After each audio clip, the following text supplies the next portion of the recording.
Are you scared of country commitment when traveling from place to place to place? Or are you more of a free spirited backpacker kind of traveler?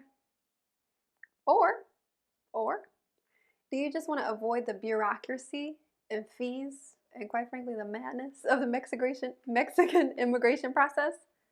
I don't blame you. Is it even still realistic to be a perpetual tourist right now in Mexico? Let's find out.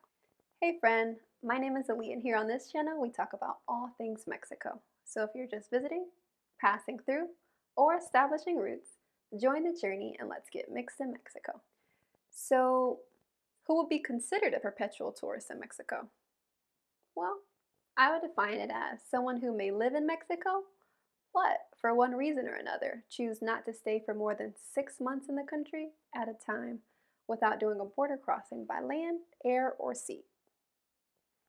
But why would someone want to be a perpetual tourist in Mexico?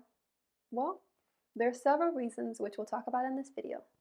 We'll also discuss why some choose not to be one, as well as why some who prefer that course have recently been hesitating to. But to start, why Mexico? Why has Mexico attracted so many perpetual tourists over the years? Well, some choose Mexico specifically because Mexico may not require a visa from their particular home country. So they have the pleasure and luxury of avoiding all the paperwork to legally enter the country altogether. Not sure if you need a visa? Check out our previous video on that subject. But without a doubt, perpetual tourists, or perpetual travelers as some prefer to be called, live life in Mexico by their FMM card. And if you don't know what an FMM card is, feel free to also check out the video we did on that subject as well.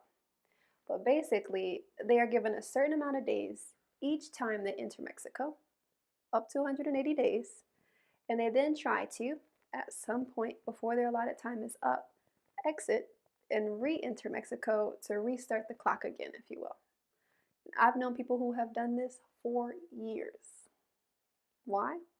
Well, reasons differ from person to person, of course, but some just want to avoid all the taxes and the fees and the headache of getting residency in Mexico. Some really want to be legal residents, but can't meet the financial requirements and or the other criteria involved. And others just purely don't like the commitment factor and love the thrill of picking up and going every so often. Why do some people choose not to be perpetual tourists and maybe establish residency instead? Because I've also known those folks as well. Well, some honestly just prefer to pay the money and just get it over with. They reason in the long run, it pays off avoiding the necessary border crosses every so often. Some just have the circumstances and or the economic solvency to acquire residency and take advantage of it. So they reason why not? And others just want to establish more permanent roots in Mexico, maybe buy a house, get a certain bank account, that kind of thing. And I will say, while we're on the topic of bank accounts, that there are certain banks in Mexico that will allow tourists to open a local bank account. Mexico is just funny that way because some areas are super strict, while others are more laid back, chill, it's whatever. I tell you, the Mexican way can work either with you or against you at times. You just gotta love it. Maybe I'll make a future video on that topic and how my husband and I got a bank account for me when I was a tourist. So let me know if that's something you want to see. Anywho, back to the topic of perpetual tourism. In the last year or so, there has been quite the buzz among the perpetual tourist community that has caused many to feel hesitant now. What happened? Well, the Mexican government has been catching on and cracking down as of late. There has been talk and horror stories in the expat communities of some getting flagged or even turned around upon re-entry into Mexico, while still others have not been getting granted their usual 180-day allowance. It's just been real finicky and variable with INM lately. So, now that we know why some choose to be perpetual tourists, why some choose not to be, and why some are now hesitant, should you be a perpetual tourist in Mexico? Well, that answer is entirely up to you, my friend. I just try my hardest to provide you with the facts. To each its own. Whatever floats your boat. Just don't sink.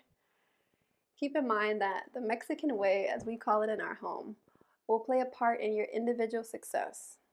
And things are always, and I mean constantly, changing, even probably as we speak right now.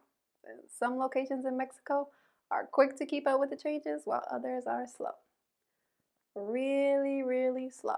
My advice, choose whatever you're comfortable with and just be comfortable with whatever you choose. So if you like this video, give it a thumbs up. It lets me know that this kind of content is helpful.